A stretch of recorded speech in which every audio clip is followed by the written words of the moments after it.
আমাদের কিন্তু বাড়ি গাড়ির দরকার নাই, আমাদের দুবেলা দুমুঠো ভাত হলেই চলবে, তাও আবার মোটা ভাত মোটা কাপড় হলেও চলে, আমাদের নল্লি দিয়ে পার হবে। কিন্তু আপনার ওই মিনিকেট জিরে কাটারি এগুলো চাল ছাড়া ভাত দেয় না। তাই আমরা বলতে চাই, আপনি অনতিবিলম্বে আমাদের এই দাবি দেওয়া, আমরা তো আপনার কাছে তেমন কিছু চাইনি, কাজ করাবে সরকার, বেতন দেবে সরকার, এখানে মধ্যস্বত্বভোগী হিসেবে ঠিকাদার কিসের দরকার? ঠিকাদার কারা? এরা এরা মশার মতো, এরা জোকের মতো আমাদের রক্ত চুষতেছে। আপনি দেখতে পাচ্ছেন না আজকে ঠিকাদারেরা ব্লু স্টার, কৃষ্ণা এই ধরনের অসংখ্য সিকিউরিটি সার্ভিসের নাম আছে, এদেরকে চালাচ্ছেন আপনাদের মদত দিয়ে, এদের কাছ থেকে কমিশন খাচ্ছেন আপনারা, আর রক্ত চুষতেছে আমাদের।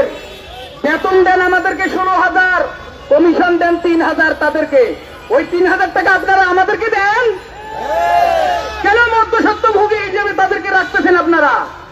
আপনারা ঠিকাদার বাতিল করে অনতিবিলম্বে আমাদেরকে স্ব কোম্পানির অধীনে নিয়োগ দেওয়ার ব্যবস্থা করেন, নতুবা আগামী দিনে আমরা আপনাকে সহযোগিতা করে আন্দোলন করতেছি।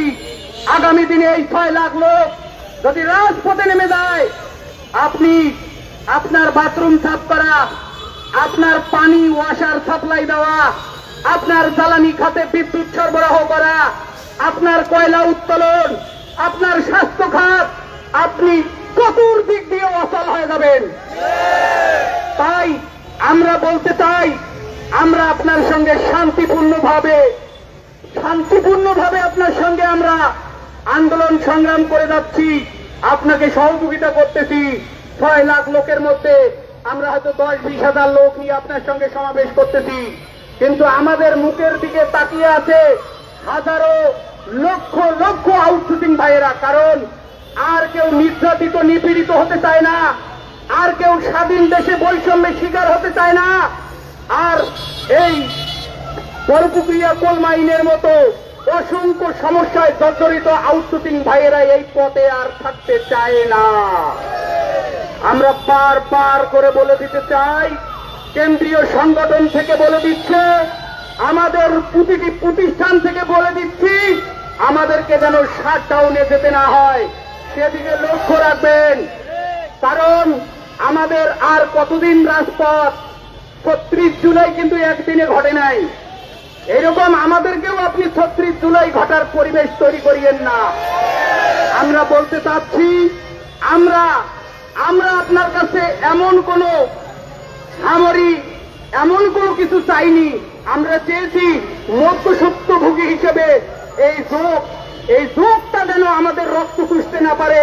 এই যুগটাকে আমরা খুলতে পারতেছি না, আপনার সরকারের মাধ্যমে এই যুগটাকে আমরা খুলে পাচ্ছি, যেন আমার শরীরের আর রক্ত না চুষতে পারে, আমার মা বোনেরা যেন আর রাজপথে নামতে না হয়, আমার ছেলে মেয়ে 6 সন্তান নিয়ে যেন আমরা দুমুঠো ডাল ভাত খেয়ে বাঁচতে পারি।